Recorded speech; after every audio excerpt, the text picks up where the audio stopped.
Peut-être avez-vous parmi vos collègues des personnes extrêmement compétentes dans leur domaine, qui maîtrisent parfaitement les subtilités techniques de leur métier, auxquelles on fait régulièrement appel lorsqu'une difficulté particulièrement ardue se présente, mais qui pourtant n'ont jamais été promus à un poste de responsabilité.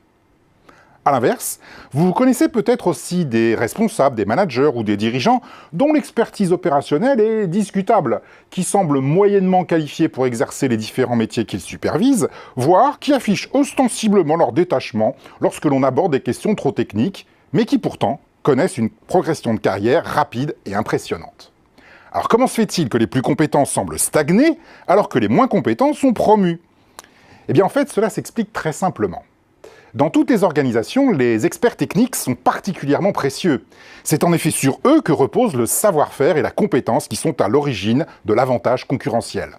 La théorie stratégique nous enseigne que le succès dépend de la maîtrise de capacités distinctives qui doivent être cultivées, protégées et développées. Or, ces capacités sont le plus souvent la combinaison des expertises des individus les plus qualifiés. De fait, conserver ces individus à leur poste constitue un impératif stratégique pour l'organisation qui les emploie.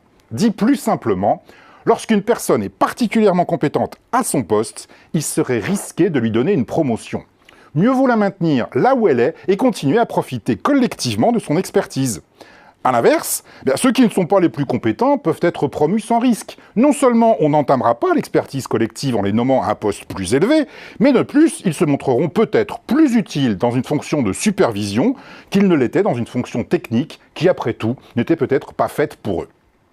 Par conséquent, si vous voulez obtenir une promotion, veillez à ne pas être identifié comme techniquement très compétent. Si vous démontrez quotidiennement à vos supérieurs combien vous maîtrisez parfaitement l'expertise technique liée à votre fonction, ils ne courront pas le risque de vous promouvoir. Alors ce conseil est particulièrement précieux si vous avez une formation technique poussée, et en particulier si vous êtes ingénieur. Paradoxalement, un ingénieur qui réussit cesse le plus souvent d'être ingénieur pour devenir manager. Au fur et à mesure de sa progression hiérarchique, son expertise technique lui est de moins en moins utile, et à l'inverse, ses compétences en management deviennent de plus en plus discriminantes.